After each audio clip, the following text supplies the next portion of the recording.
She Leads 2 initiative. Union Minister of Women and Child Development has launched the second phase of She Leads initiative of UN Women. The main aim of this She Leads 2 initiative is to facilitate the capacity building of women at political leadership. Whereas the aim of this initiative mainly reflects to Women's Reservation Act of 2023. This Women's Reservation Act of 2023 main emphasis is to provide 33% of reservation to women at the Lok Sabha as well as at the State Legislative Assembly level. So, under the UN Women, this She Leads initiative has been started.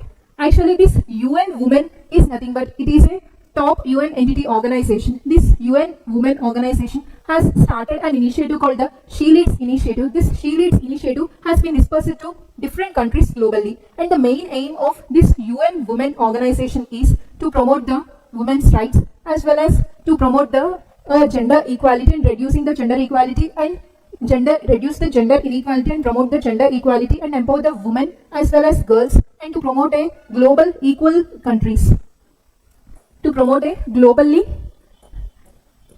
equal countries for women as well as to that of girls. Under that initiative, the She Leads 2 initiative has been launched by Ministry of Women as well as Child Development.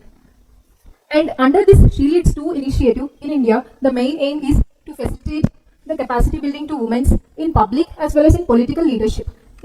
Under this initiative, the necessary skills will be provided to the women in order to empower them in the political leadership, and women having the greater representation in different political parties as well as at the different political levels like Lok Sabha and Rajya Sabha, and their greater representation helps to shape the future and the inclusive India, and they help in shaping the better policies in India.